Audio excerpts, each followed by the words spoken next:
Welcome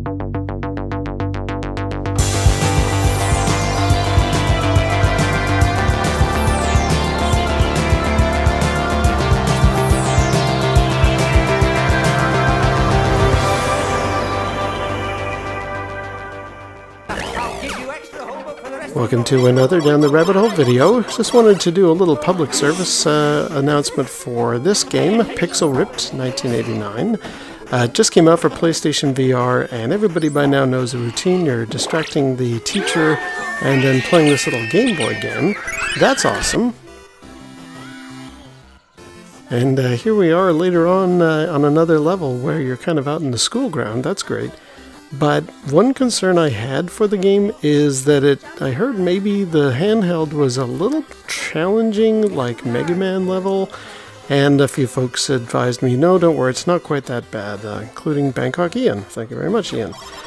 But I wanted to point out, there's this one section here that I really had a hard time getting through. I mean, I did, but it took a lot of attempts, and I'm just going to show you here several of mine. Because it actually details an exact part of gaming history that I was never part of and never really enjoyed. What is that part of gaming history?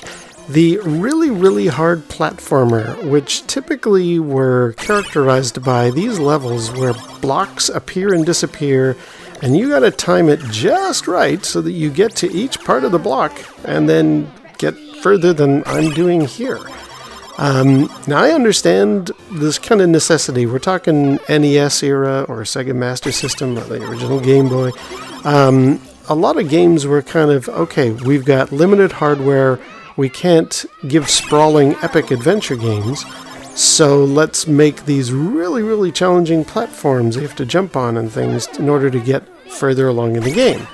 And some players love this stuff. MegaMan has a huge following, and that's only one of many. It's Battletoads as well.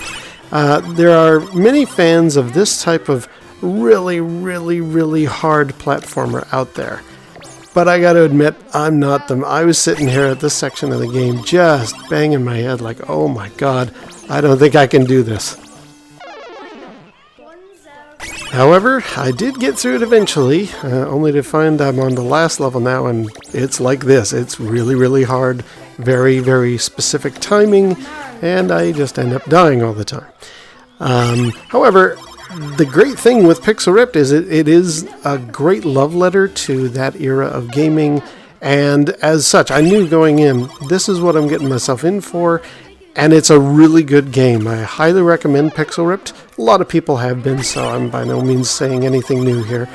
But yeah, if you're maybe more Atari era like myself, you might find some of this stuff a little frustrating and a little aggravating. But stick with it.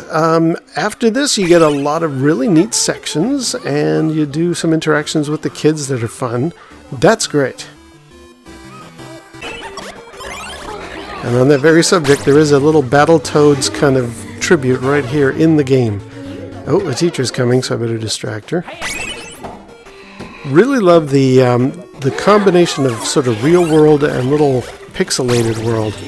Just not such a fan of this Battletoads type of thing or the Mega Man level of challenge. But that's just me. I hope people can enjoy this, and yeah, just a little public service announcement. Look for some serious challenge with this game.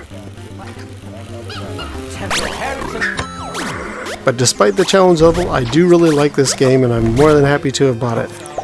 Until next time, we'll see you down the rabbit hole, and we'll see PSVR Frank on TV.